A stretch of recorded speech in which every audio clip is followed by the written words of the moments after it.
Onnistuuko tämä pyörän laitto? Pitääkö sitä nostaa tuota? Nostaa pikkusen joutuu. Ei muuten onnistu. Pannaanpa tuohon vähän korkeampaa pönkkää. Uudet renkaat on korkeammat kuin ne vanhat, niin sen takia pitää nostaa.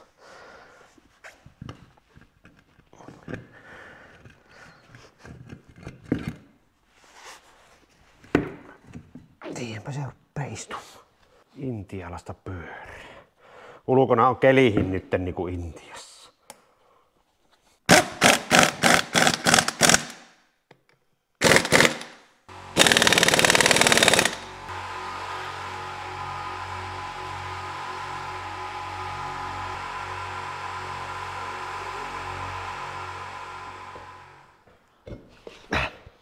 Kierteet menee vaan pultteista, kun joutuu noin pikkusen hiissä. Siinä on sit baarumi nyt irti. Baarumi sanoo nyt valamentille hyvästi. Montakohan 10 vuotta ne on yhdessä kulkenut.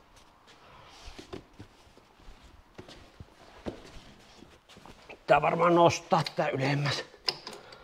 Kun pikkusen korkeampi rengas. Niin.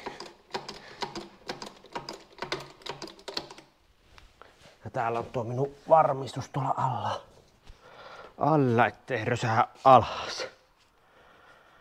Nyt kun on uudet pyörät, niin ihan erinäköön raskaat verrattuna noin pienempiin baarumeihin.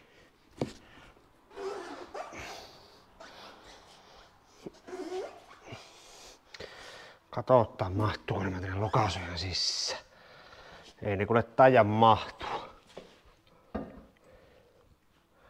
Voi kehveli, ei ne mahu.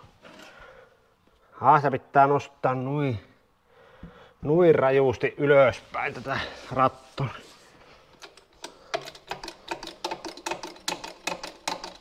Kymmenen senttiä melkein nostaa ylöspäin.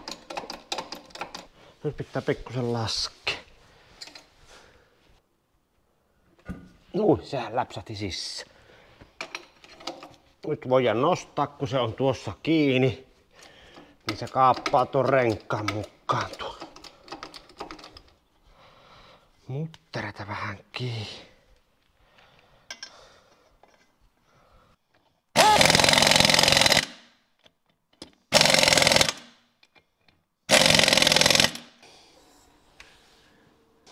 Kallellaanko rattari, kun se on niin paljon korkeampi tuo uusi rengas vaan. Kyllä siellä niinku puoli senttiä on tyhjää tuolla välissä. Vielä pikkusen.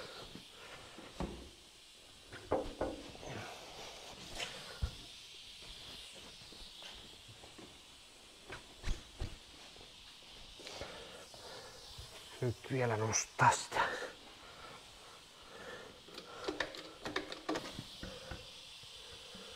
Nyt. Just koha.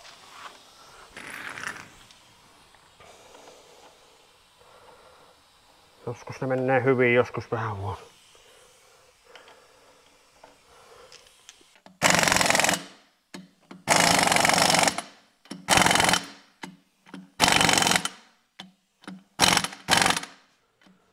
Otetaan vielä peili paikalle. Pistin tuonne, löysin sopivasti, niin peltikattoruuvista tommosen tiivisteprikkalevyn. Niin se voisi olla ihan hyvä täällä peilin kiinnityksessä, niin se ottaa ehkä vähän tärinää poikkeen kautta sitten, että se peili ehkä ei lähtisi pyörimään sitten millään tavalla tuossa. Niin se on vähän niin kuin semmonen kitkajarru sitten tuossa. Semmonen ajatelma vaan tuli. Katsotaan sitten, miten tää peili pelaa. Tuo on ihan tarvikepeili, eipä siihen oikein muuta löydy. Vähän pitkä on tuo pultti, jos katkaista pois tuo pätkä. Morjesta vaan. Nyt on uudet renkaat vallussa kiinni. Se on heti paremman näköinen kuin oikeat etuset ja oikeat takaset ja vielä oikein kokoisettiin. Nyt ne on taikinoitu sinne kiinni. melko naftille menee tuo lokasujen renkaan väliin, mutta käydään kohta tuossa vaikka jossakin pihalla nurmikolla ajamassa, miten nuo mahtuu pyörimään. Mutta ne on siinä. Ja tosiaan siksi on niin nafti, koska mulla on tuo lokasuoja tässä ulomaisessa kiinnitysreijässä. Senhän voi siirtää vielä sisemmäs. Mutta nyt kun on tuo lisäilysäiliö paikallaan, niin se menee se hytti todella ahtaaksi, jos sen lokasuojan siirtää tuohon sisemmäs. Se ottaa melkein penkkiin kiinni tuo säiliö. Ja mä haluan pitää mielellään haluan pitää nämä vannekeskiöt nyt niin kuin ne on kiinnitetty näin. Se on paljon siistimän näköinen ja sitten se on räjäytyskuvissakin merkitty noin. Ja 10 valokuvissa mitä googlasin, niin se vannekeskiö on kiinnitetty noin. Eli sen pitäisi olla mielellään sitten noin. Tuolla on tuo kiinnityspiste, niin jos se vannekeskiö nakkaa tänne takapuolelle, niin se tulee ihan tänne ulkopintaan kiinni ja noja pistää etupuolelle rumasti näkymään. Olko se noin, käydään kohta tuossa pihalla ympyrä pyöräyttä ja katsotaan pyöriikö nuo renkaat tuo. Naftihan se on. Tuossa näkyy tuo tosi paha runttu. Sitä ei sano millään oikeampaa. Tuo on siinä juhlava tuo maavara. Liettu jo 60 senttiä. Vetokoukun kohdalta se on matali. Punainen valo, työvalo, ne on kiinni.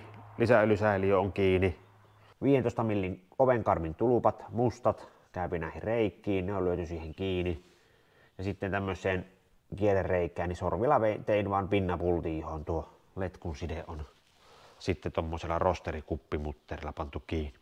Letku pitää olla sille, että tämä vipu ei esty ja letku ei saa tulla tuohon jalahaitolle, niin siksi piti panna kiinni tuonne, kun ei sitä saanut muuten asettua.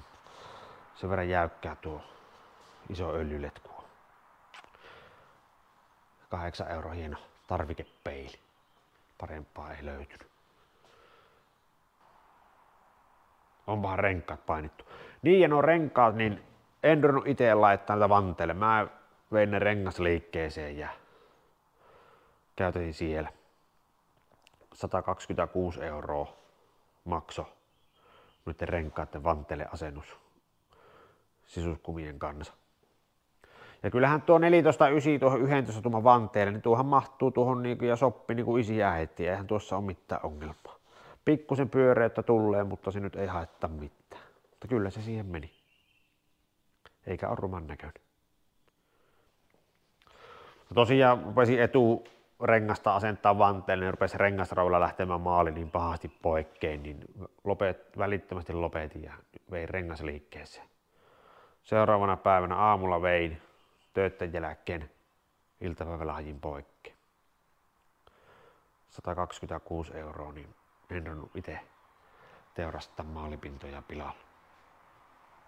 Ja siinä on vanhat takaiset 24-tuumaiset baarumit ja niissä on huimasti vielä pintailla. Pikkusen on pykinyt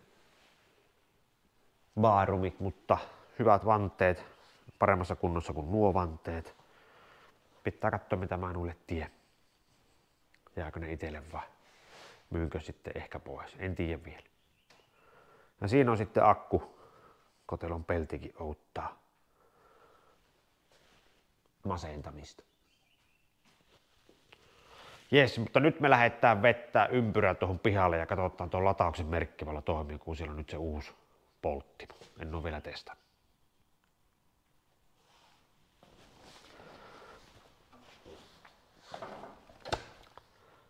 Eli tässä menee virrat päälle, kun tökätään tuo avain sisään. Sehän syttyy se valo tuo.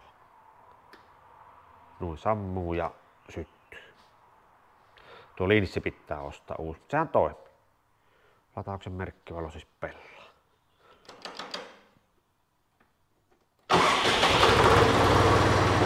Sammukin vielä. Eli tuohan toimii.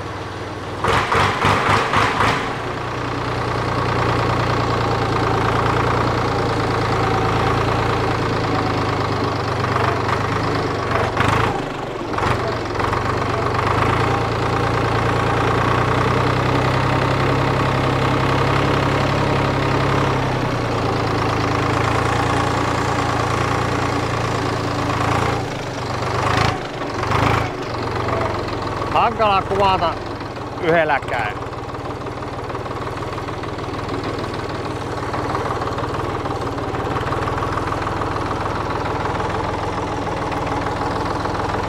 Kyllä ne ehkä just mahtuu pyörimään, eihän tuo nyt ota pahemmin kiinni.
Hankala kuvata kyllä yhdelläkään. Merkkilamppuihin syttyy kun sammuttaa moottori. Selvä homma. Siinä oli renkkat alle laitto ja mahtuu pyörimään. Homma taas huimasti eteenpäin. Kyllä tää melkein. Pientä viilasta vaille. Penkki on ompelijalla. Katsotaan milloin saapi penkiin sieltä. Toivottavasti ennen heinäkuun alkua. Meillä on semmonen diili, että kesäkuun loppuun mennessä ehkä penkki olisi valmis. Laturi toimii, kaikki pelaa. Tuolla on pieni öljytippa. Oli pikkusen liian löysällä tämä imuöljyn suodattimen tuo kansi. Se on nyt kiristetty, pitää katsoa vielä kun se tippasee. Se on joko tuo isompi O-rengas tuossa tai sitten täällä kierretteen juuressa se pienempi O-rengas. Tänne alle tulee märkä. Eli mä oon nyt se kirinyt sitä, se oli aika löysäksi jäänyt mulla, niin sormilla pistin sen tiukemmaksi. Monethan vääntää sen pihillä sitten tiukkaan, kun se rupeaa vuotamaan. Se oli siinä. Jatketaan taas heti kun jotakin edistystä tulee tällekin, mutta hyvältähän tämä nyt alkaa näyttää. Nostolaitehommia pitää tehdä, tappihommia vielä siihen ja sitten nuo muutamat muut jutut tuonne ja sähköt loppuu. Se on siinä. Se on moro.